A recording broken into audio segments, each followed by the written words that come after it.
welcome to another edition of Removing the Liberal Blindfold for this 7th day of December, Friday, in the year of our Lord 2018. Before I get started on today's update, since a lot of people probably won't remember our past, I'll bring it up to you. Today is the 77th anniversary of the attack on Pearl Harbor. I know the conservatives who listen here know this, but that little bit of information here that I just gave is for the liberals who listen, and there are a few. From Horn News comes this one. Fox News star Sean Hannity had a message for the mainstream media talking heads that have been predicting President Donald Trump's demise on Wednesday. The media's predictable hysteria over the latest memo doesn't mean special counsel Robert Mueller's probe has anything, Hannity said. Not even close.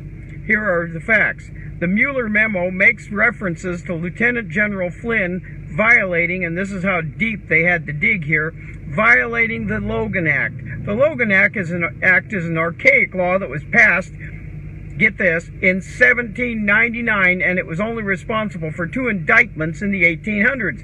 Hannity said on his Wednesday night show, now, he has also allegedly been investigated for violations of the Foreign Agents Registration Act, or FARA, as it's called, which has been used only 7 times since it became law in 1966. That's when he unloaded a bombshell on Meuller and his media supporters, saying the local news cycle circus is evidence that the special counsel's office was desperate and pathetic. Hannity said Flynn was forced to plead guilty only because Meuller had bankrupted him with legal bills and threatened to turn on his family. Now that's a low, even for Democrats, I think.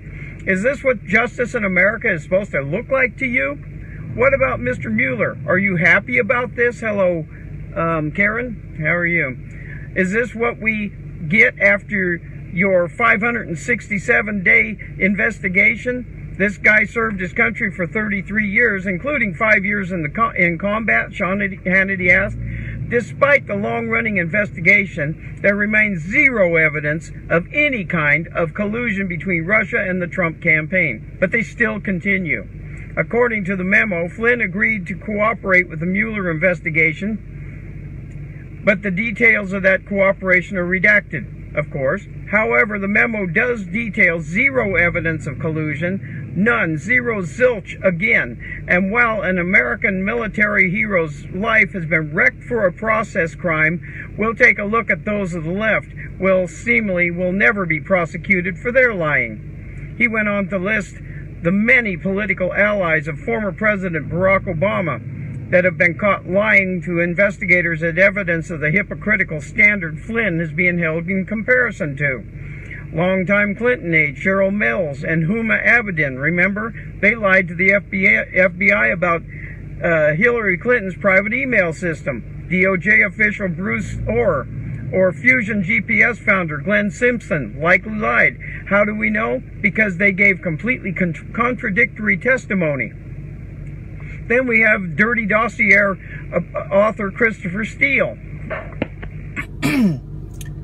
He was fired from the FBI for lying. That didn't stop him from trying to work with Bruce Orr and feed special counsel Meuller more of his phony lies in the course of its investigation. James Clapper lied under oath about National Surveillance Program. So too did John Brennan, as he also likely lied about under oath about leaking. And we know James Comey lied to the Congress when he wrote the report exonerating Clinton and Comey's second in command, Andrew McCabe, who was fired because of a long pattern of lying. Don't forget Lois Lerner lied to investigators about the IRS scandal.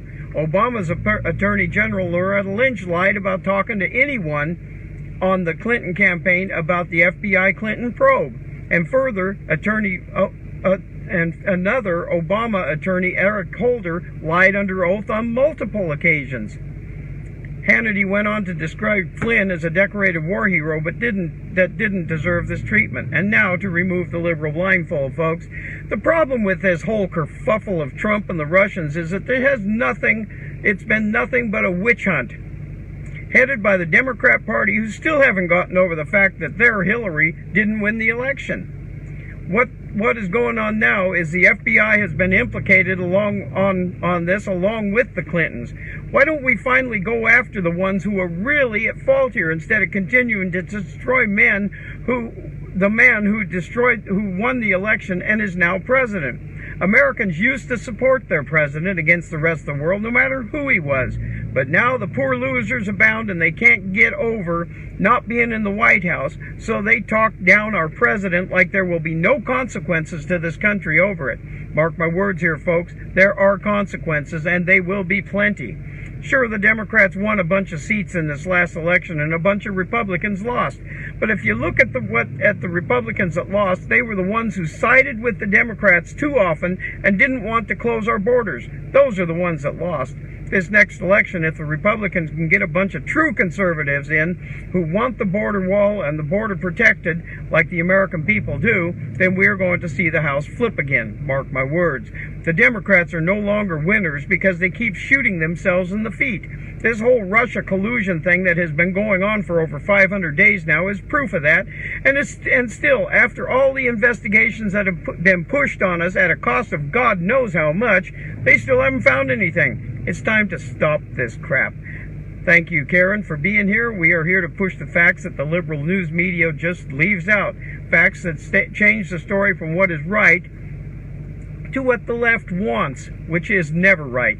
Truth, justice, and the American way are the continuing casualties in everything the left stands for, and the American people do not want that. God bless America. God bless our troops, and as always, we will not be ruled. Have a safe and blessed weekend.